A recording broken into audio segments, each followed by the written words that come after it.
The Lament of Apuur. Another Kemetic writer, called Apuur, who probably flourished a little before the rule of the kings of the 12th dynasty, depicts the terrible state of misery and corruption into which Kem had fallen in his time, but his despair is not so deep as that of the man who was tired of his life or that of the priest Kakepursanbi. On the contrary, he has sufficient hope of his country to believe that the day will come when society shall be reformed, and when wickedness and corruption shall be done away, and when the land shall be ruled by a just ruler. Coming of a Messiah. He says, the guardians of houses say, let us go and steal. The snares of birds have formed themselves into armed bands. The peasants of the delta have provided themselves with bucklers. A man regards his son as his enemy. The righteous man grieves because of what have taken place in the country. A man goes out with his shield to plow. The man with a bow is ready to shoot, the wrongdoer is in every place.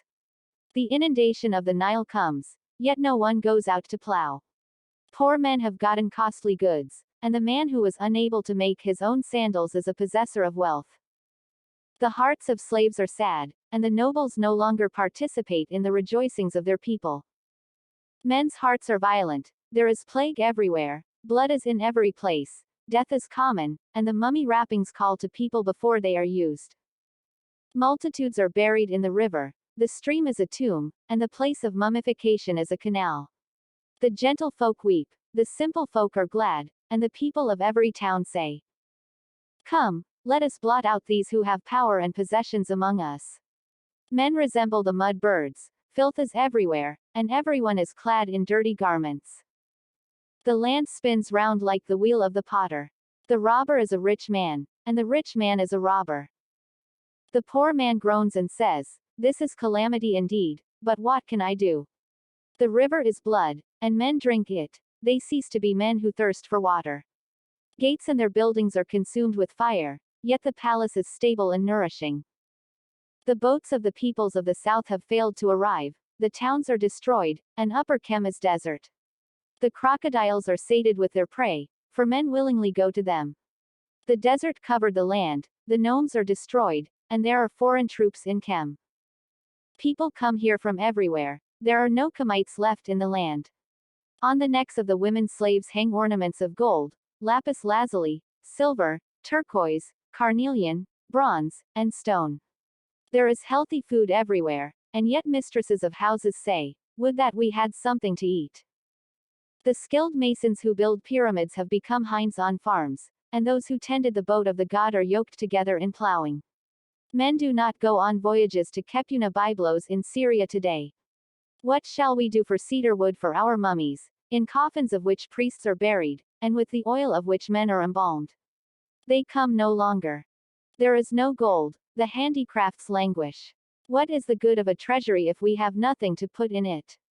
Everything is in ruins. Laughter is dead, no one can laugh. Groaning and lamentation are everywhere in the land. Kemetics have turned into foreigners. The hair has fallen out of the head of every man. A gentleman cannot be distinguished from a nobody. Every man says, I would that I were dead, and children say, my father should not to have begotten me. Children of princes are dashed against the walls, the children of desire are cast out into the desert, and Namu groans in sheer exhaustion. The Asiatic have become workmen in the delta. Noble ladies and slave girls suffer alike. The women who used to sing songs now sing dirges. Female slaves speak as they like, and when their mistress commands they are aggrieved. Princes go hungry and weep. The hasty man says, if I only knew where God was I would make offerings to him.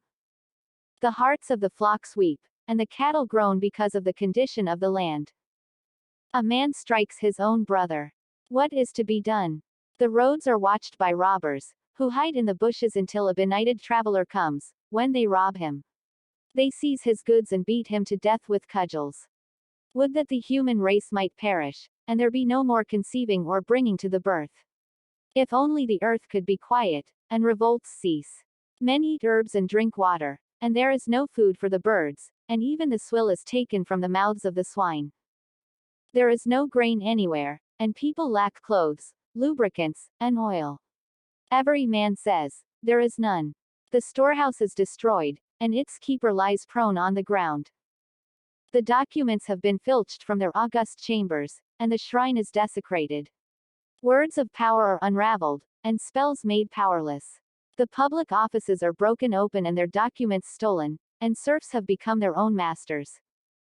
The laws of the courthouse are rejected, men trample on them in public, and the poor break them in the street.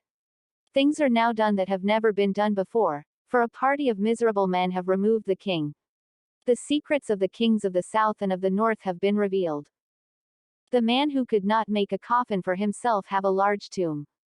The occupants of tombs have been cast out into the desert, and the man who could not make a coffin for himself have now a treasury. He who could not build a hut for himself is now master of a habitation with walls.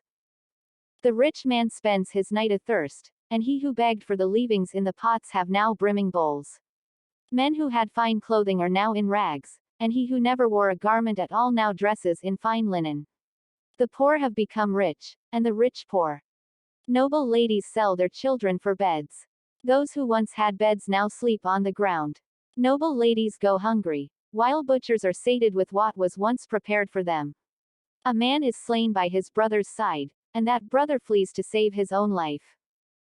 Apuur next, in a series of 5 short exhortations, entreats his bearers to take action of some sort. Each exhortation begins with the words, "Destroy the enemies of the sacred palace." These are followed by a series of sentences, each of which begins with the word, "Remember," and contains one exhortation to his hearers to perform certain duties in connection with the service of the gods. Therefore, they are told to burn incense and to pour out offerings each morning, to offer various kinds of geese to the gods, to eat natron, to make white bread, to set up poles on the temples and stay inside them, to make the priest to purify the temples, to remove from his office the priest who is unclean. After many breaks in the text we come to the passage in which Apuur seems to foretell the coming of the king who is to restore order and prosperity to the land. He is to make cool that which is hot. He is to be the shepherd of mankind, having no evil in his heart. When his herds are few and scattered, he will devote his time to bringing them together, their hearts being inflamed. Would that he had perceived their nature in the first generation of men, then he would have repressed evils, he would have stretched forth his arm against it, he would have destroyed their seed and their inheritance.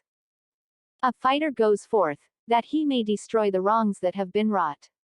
There is no pilot in their moment.